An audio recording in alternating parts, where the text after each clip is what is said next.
Mon nom est Laura. J'ai actuellement 27 ans et après m'être séparée de mon mari, Larry, je me suis retrouvée à naviguer dans la vie en tant que femme récemment divorcée. Notre histoire d'amour a commencé à l'université, où nous sommes tombés amoureux. Bien que notre relation ait été forte, Norma, la mère de Larry, a toujours projeté une ombre sur notre relation. Norma semblait avoir une antipathie inexplicable envers moi dès le début. Elle me faisait me sentir indésirable et donnait des conseils non sollicités, s'immisçant constamment dans notre relation. J'ai exprimé mes inquiétudes à Larry de nombreuses fois, mais il avait du mal à confronter sa mère. Il était déchiré entre la loyauté envers elle et l'amour qu'il avait pour moi.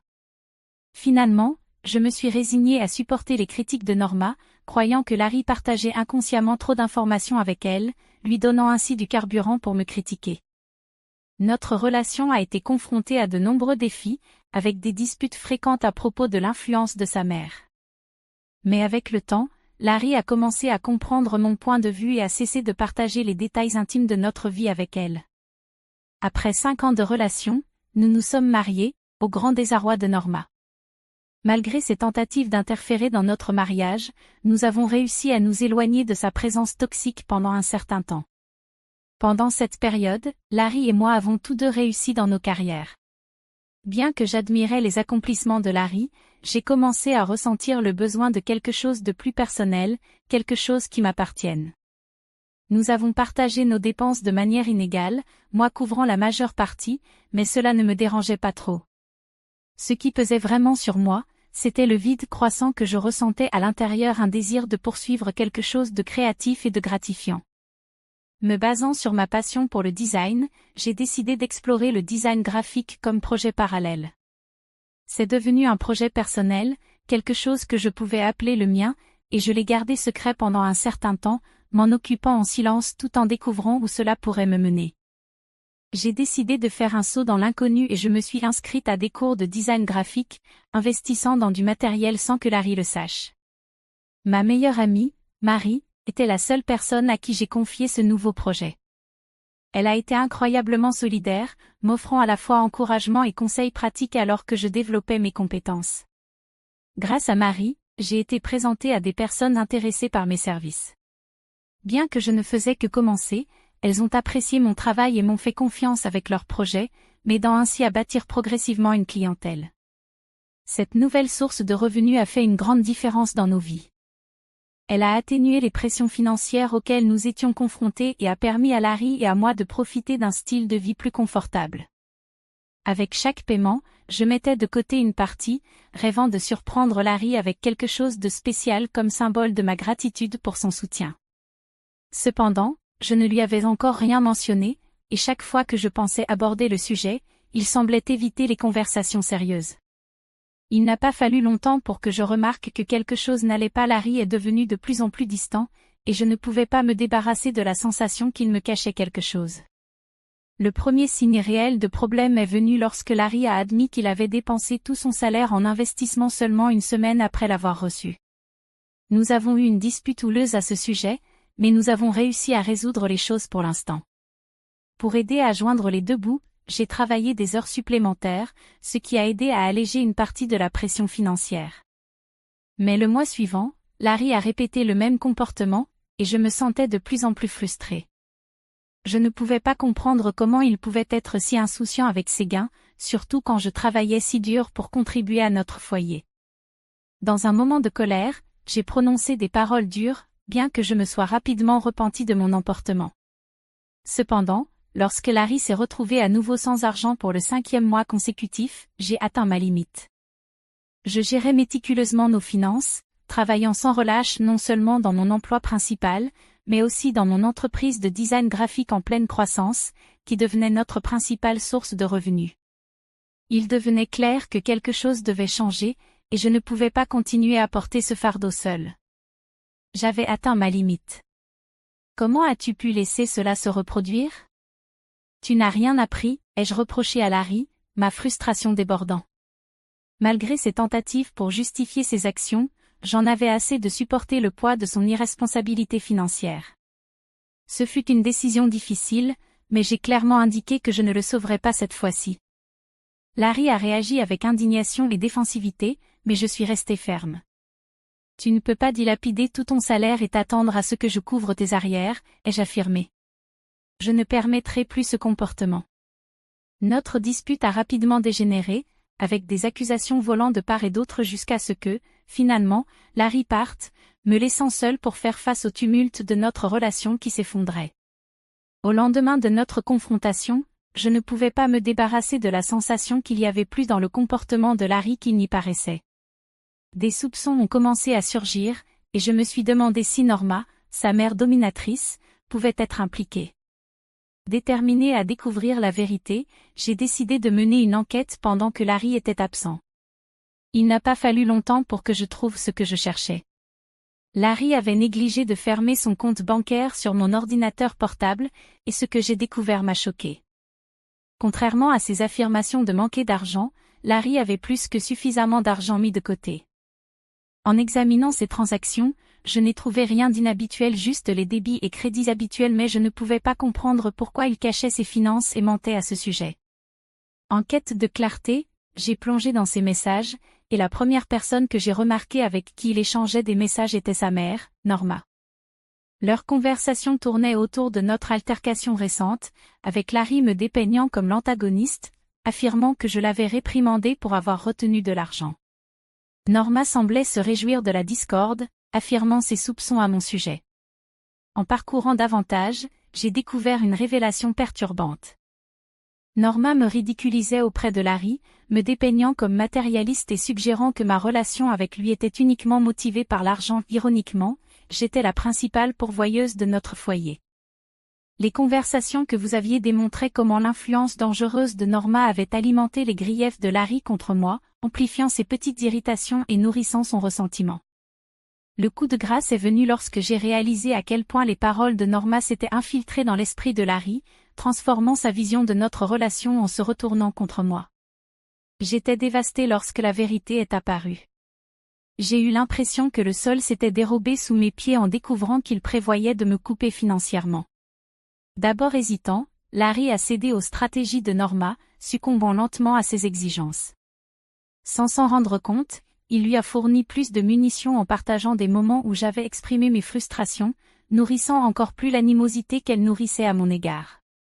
Cette trahison a été dévastatrice, me laissant accablée par la douleur et la confusion. Incertaine de la marche à suivre, je me suis tournée vers ma meilleure amie Marie, cherchant du réconfort dans sa présence réconfortante. Je me suis confiée à elle, révélant la vérité angoissante que j'avais découverte, désespérée de recevoir ses conseils dans ce moment tumultueux. Marie, toujours la confidente fidèle, a écouté attentivement, offrant son soutien indéfectible alors que je luttais pour traiter la trahison infligée par ceux qui étaient les plus proches de moi. La situation pesait lourdement sur moi, et je me trouvais à un carrefour, incertaine du meilleur plan d'action. Cela semblait évident, couper le soutien de Larry, attendre qu'il touche le fond et ensuite, demander le divorce. Mais Marie a remis en question la moralité d'un tel plan, suggérant qu'il pourrait être trop sévère. Son inquiétude m'a poussée à reconsidérer mon approche, et elle m'a conseillé de dormir et de revenir sur la question le lendemain. Épuisée physiquement et émotionnellement, j'ai accueilli avec gratitude la pause que promettait le sommeil. Le lendemain matin, avec le luxe d'un week-end devant moi, Marie et moi avons décidé de trouver du réconfort dans la familiarité d'un film préféré. Nous avons passé la nuit ensemble, la tranquillité de la journée offrant une sensation temporaire de paix, une brève trêve du tourbillon qui bouillonnait en moi. Nous nous sommes adonnés à des plaisirs simples, nous immergeant dans des films, savourant des délices culinaires et profitant de la compagnie l'une de l'autre. Malgré les pensées persistantes sur les révélations de la veille, j'ai fait un effort conscient pour les mettre de côté, en privilégiant la pause bien nécessaire du stress et de la douleur que j'avais endurée. Cependant, notre pause paisible a été de courte durée. Un appel de Norma a brisé la tranquillité. À contre-séhure, j'ai répondu, seulement pour être accueillie par des accusations et de l'hostilité. Ces attaques injustifiées n'ont fait qu'augmenter la tension, mais grâce à l'encouragement de Marie, j'ai réussi à garder mon calme. Au milieu de la tirade de Norma, une proposition inattendue a émergé, une division 40/60 de tout entre Larry et moi. C'était une proposition remplie de scepticisme, clairement un test de mon engagement envers le mariage. Malgré l'audace de sa demande, cela m'a poussé à réfléchir au prochain pas dans une situation de plus en plus difficile et douloureuse. J'ai accepté, prête à explorer toute possibilité de sauver ce qui restait de notre relation. Avec une acceptation prudente, nous avons mis les plans en marche, culminant avec une réunion prévue pour le vendredi pour formaliser l'accord. Malgré l'incertitude persistante, j'étais déterminée à relever le défi de front, armée d'une nouvelle détermination pour naviguer dans les eaux tumultueuses qui s'approchaient. J'étais stupéfaite par le tournant qu'avait pris mon mariage, partagé entre l'incrédulité et une colère fervente. Comment Norma pouvait-elle me qualifier d'intéressée, et comment Larry pouvait-il rester là, permettant une telle accusation? Je l'avais soutenu dans les moments difficiles, en soutenant ses projets, même lorsqu'ils se soldaient par des pertes. Je l'avais couvert quand il mentait et j'avais assumé le poids de nos responsabilités partagées, tout en gardant mon propre projet parallèle secret, en attendant le bon moment pour le révéler. Lorsque j'ai partagé les détails avec Marie, son sourire insinuait la génialité du plan. Diviser tout également laisserait Larry avec peu de soutien, étant donné son ignorance de mes revenus supplémentaires. J'avais initialement prévu de le surprendre avec un cadeau luxueux une fois que mon projet parallèle prendrait de l'ampleur, mais maintenant, j'étais simplement reconnaissante de l'avoir comme filet de sécurité. Le vendredi est arrivé rapidement, et Marie m'a accompagnée pour me soutenir. En rentrant à la maison, nous avons trouvé Norma, Larry, et un avocat déjà là, en train de finaliser le contrat. Ignorant la demande silencieuse de Larry pour un peu d'intimité, je me suis approchée de Norma et j'ai exigé de revoir les termes. Comme prévu, l'accord exigeait une division égale des biens, avec une clause interdisant toute assistance financière entre nous. À contre-séure, j'ai signé, sachant que cela laisserait Larry en difficulté financière. Comme on pouvait s'y attendre, les problèmes sont survenus. Au début, notre communication se limitait à des mots courts, le fossé entre nous étant trop profond pour être comblé. Cependant, vivre sous le même toit nécessitait un certain niveau d'interaction. Larry a tenté de se rapprocher et de réparer la fracture, mais je suis restée distante, ressentant du ressentiment envers sa complaisance dans la situation. Avec le temps, les tentatives persistantes de Larry pour se reconnecter sont devenues épuisantes. Le poids de notre relation fracturée planait sur nous, et il m'était de plus en plus difficile de maintenir ma détermination. Malgré tout, la réalité de notre situation s'installait, et je savais que le chemin à venir ne serait pas facile. J'ai fini par céder. S'il te plaît, tu pourrais simplement me parler? Nous ne pouvons pas continuer comme ça, implora Larry, sa voix pleine de nostalgie qui me surprit. C'était choquant de l'entendre exprimer combien notre connexion lui manquait, surtout après qu'il ait accepté volontairement de défaire notre union financière. « Que veux-tu que je dise, Larry ?» rétorquai-je, ma frustration évidente. « C'est pour cela que tu as accepté de couper complètement nos finances ?» Son silence était assourdissant, révélant le profond fossé entre nous. Alors que nous étions au bord de la ruine de notre mariage, je luttais avec le poids de nos choix, incertaine de savoir si la réconciliation était même possible. « J'ai juste besoin de savoir où se trouve ta loyauté, Laura, implora Larry. Malgré tous les problèmes causés par ta mère, tu choisis encore de te ranger de son côté. Est-ce vraiment ce que tu crois être le mieux pour nous, lui dis-je. S'il te plaît, Larry, ne parle pas mal de ma mère comme ça. Et quelle richesse te préoccupe-t-elle tant? Je ne comprends pas, répondis-je, me sentant à la fois confuse et blessée. Je tente simplement de faire les choses correctement entre nous. Pouvons-nous arrêter de nous attaquer l'un l'autre? Il n'y aura pas de réconciliation tant que ce contrat ne sera pas annulé, rétorqua Larry défensivement. Il ne s'est écoulé que 3 semaines depuis que nous l'avons signé, et je n'ai vu aucune preuve que tu n'es pas là pour l'argent. Si tu es en difficulté financière, il suffit de me le dire. Je suis prêt à aider, offrit-il, essayant de réduire la distance entre nous. Cela ne serait-il pas une violation du contrat? Je ne vais pas risquer de le violer, insistai-je. Pourquoi rends-tu cela si difficile? Ne pouvons-nous pas simplement être civilisés? Je pouvais voir Larry lutter avec des influences contradictoires, sa mère et les siennes propres. Le Larry que j'avais épousé n'aurait pas succombé à une telle manipulation. Ce mois-là, je me suis concentrée sur le paiement de nos principales dettes, laissant Larry se débrouiller seul.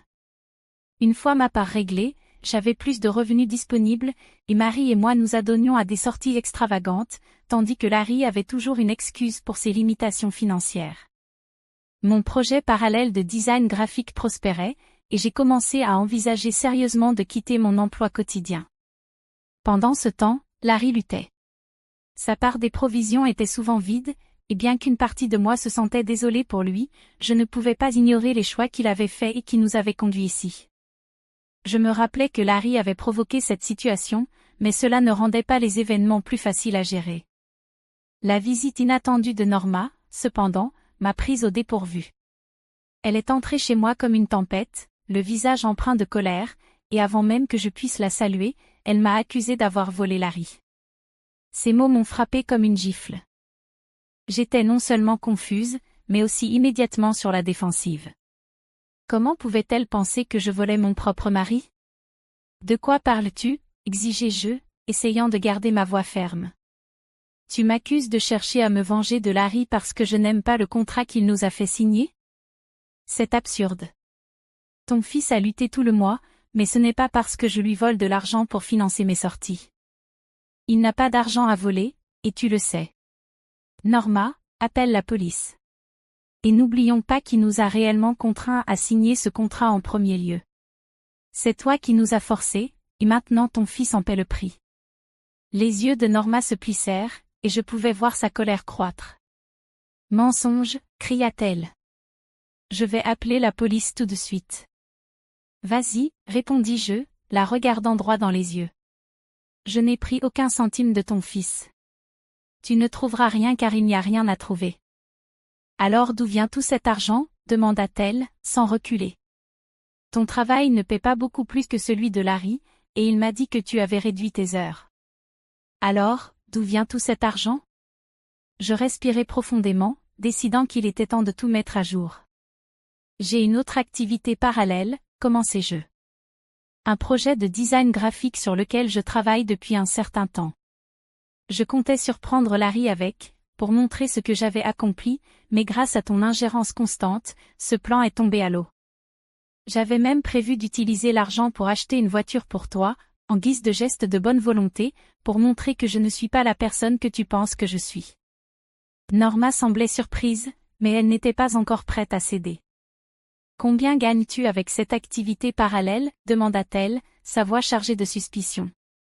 Plus que tu ne l'imagines, répondis-je. J'ai travaillé dur pour construire quelque chose de réussi, dont je suis fière. Et pendant tout ce temps, je n'ai pas menti ou tenté de tromper qui que ce soit. J'essayais simplement de faire quelque chose de bien, quelque chose de positif. Et maintenant, grâce à ton ingérence, tout ce pourquoi j'ai travaillé est en danger. Si tu te soucies tant de ton fils, peut-être devrais-tu le soutenir au lieu de détruire tout ce que j'ai construit. Sur ces mots, je respirai profondément et sortis ma sacoche, en sortant un ensemble de papiers de divorce que je gardais pour ce moment. Bien que Norma affichât une expression de surprise, cela ne m'importait plus. Je me tournai vers Larry, qui restait silencieux à mes côtés, avec une expression de culpabilité et de renonciation. En me dirigeant vers lui, ma voix s'adoucit, je dis, je ne voulais pas que cela en arrive là, Larry. Même après tout, j'avais essayé de faire en sorte que les choses fonctionnent, mais je ne peux pas continuer ainsi. Je ne peux pas continuer sous l'influence de ta mère et faire semblant que tout va bien quand ce n'est pas le cas. J'ai travaillé dur pour construire une vie pour moi-même, et je mérite d'être avec quelqu'un qui m'aide à y parvenir, pas avec quelqu'un qui laisse sa mère nous détruire. Larry baissa la tête, incapable de me regarder dans les yeux. Norma ouvrit la bouche pour dire quelque chose, mais je l'interrompis avant qu'elle ne puisse commencer. Ce n'est pas seulement une question d'argent, continuai-je. C'est une question de respect, de confiance et de la base d'une relation qui aurait dû être construite sur un soutien mutuel. J'ai fait tout ce que j'ai pu pour te soutenir, Larry, même lorsque les choses étaient difficiles, mais maintenant je dois m'occuper de moi-même. Je dois protéger ce que j'ai construit. Sur ces mots, je remis les papiers de divorce à Larry. Le silence qui suivit était lourd, plein du poids de tout ce qui nous avait menés à ce point. Norma regarda les papiers, puis Larry, avec une expression de disbelief. Je savais que ce ne serait pas facile, et que le chemin à suivre serait semé de défis, mais je savais aussi que je ne pouvais pas continuer à sacrifier mon propre bonheur et mon bien-être pour une relation qui n'était plus saine. Alors que je me tournais pour partir, je ressentis un sentiment de clôture, mais aussi de soulagement. J'avais pris les mesures nécessaires pour me protéger, et maintenant il était temps d'aller de l'avant. Quoi qu'il advienne dans le futur, j'étais prête à l'affronter selon mes propres termes, avec la certitude d'avoir fait tout ce que je pouvais pour réparer les choses. J'avais demandé le divorce dès après avoir signé le contrat, gardant les papiers en silence jusqu'au moment venu pour les révéler. Lorsque je les remis finalement à Larry, le choc sur son visage était indéniable, mais je ne ressentais aucune sympathie. Je lui avais donné toutes les chances de faire les choses correctement, et il avait choisi son chemin. J'espérais que Norma serait satisfaite, étant donné combien elle avait insisté pour cette séparation. Au lieu de cela, son expression se transforma en une colère lorsqu'elle comprit les conséquences que cela aurait pour son fils. J'informai calmement que je partirais dans les dernières semaines. J'avais déjà pris ma décision, et il n'y avait pas de retour en arrière. J'acceptais de continuer à diviser les paiements restants du prêt, mais c'était la limite de mon engagement. Larry, clairement désespéré, essaya de me convaincre, espérant que je changerais d'avis, mais je restais résolue. Je lui rappelai que c'était le résultat de ses choix et de ses actions, et que nous étions tous deux arrivés à un point de non-retour. Au cours des mois qui suivirent, je commençai à ressentir un sentiment de libération de la relation toxique qui m'avait pesé si longtemps. Norma, comme on pouvait s'y attendre, essaya de contester le divorce, probablement dans l'espoir de sauver quelque chose de la situation. Cependant, avec nos biens déjà légalement séparés, il y avait peu de choses à gagner pour Larry avec ce processus. En effet, il finit par perdre plus qu'il n'aurait jamais imaginé. Incapable de maintenir les paiements hypothécaires de la maison, il fut contraint de la vendre et de retourner vivre chez sa mère. Quant à moi, ma vie prit un tournant pour le meilleur. Mon entreprise de design graphique commença à prospérer bien au-delà de ce que j'avais imaginé. Je commençai à obtenir des opportunités lucratives avec de grandes marques, et ma base de clients s'élargit rapidement. Ce fut une période de bonheur et de réalisation pour moi, remplie d'un sentiment d'accomplissement et de soulagement. Enfin, je sentais que je contrôlais ma vie, libre de la négativité et du stress constant qui avait assombri mon mariage. Chaque jour, je me sentais reconnaissante d'avoir quelque chose sur quoi m'appuyer. Mon activité parallèle, qui avait commencé comme une petite entreprise, était devenue une entreprise prospère et lucrative. Cette indépendance financière m'épargna le destin auquel Larry fut confronté et me permit de passer à autre chose sans le poids de notre passé me surchargeant. La situation de Larry était bien différente. Avec son foyer et sa stabilité financière dévastée, il peinait à s'ajuster. Revenir vivre avec sa mère fut un coup dur pour son orgueil, et j'espérais seulement que cette expérience servirait de leçon pour lui à l'avenir. Peut-être apprendra-t-il l'importance de la responsabilité, de la confiance et les conséquences de permettre aux autres de manipuler ses décisions. Mais ces leçons n'étaient plus ma préoccupation. Je me concentrais désormais sur la construction de mon propre avenir. J'embrassais les opportunités qui se présentaient, excitée par ce qui était à venir. La liberté de suivre mes passions, le succès de mon entreprise et la paix qui accompagnait le fait de laisser derrière moi une situation toxique me remplissaient d'un sentiment d'accomplissement que je n'avais pas ressenti depuis des années. La vie allait enfin dans une direction positive, et j'étais déterminée à en tirer le meilleur parti. Je m'entourais d'amis soutenants comme Marie, qui avait été à mes côtés en toutes circonstances. Ensemble, nous célébrions les petites victoires et les grandes réussites, sachant que ce nouveau chapitre de ma vie n'était que le début. En regardant en arrière, je réalisais combien j'avais grandi et progressé. La douleur du passé m'avait rendue plus forte et résiliente.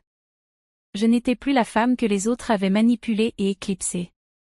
Aujourd'hui, j'étais une personne qui connaissait sa valeur, reconnaissait l'importance de l'indépendance et était prête à affronter le monde avec confiance. J'étais prête à affronter un avenir brillant sans me laisser alourdir par les erreurs du passé. La liberté de vivre ma vie selon mes propres critères était l'aspect le plus gratifiant de tout ce parcours. Merci d'avoir regardé. Vous aimerez probablement aussi l'autre vidéo qui apparaît sur votre écran en ce moment.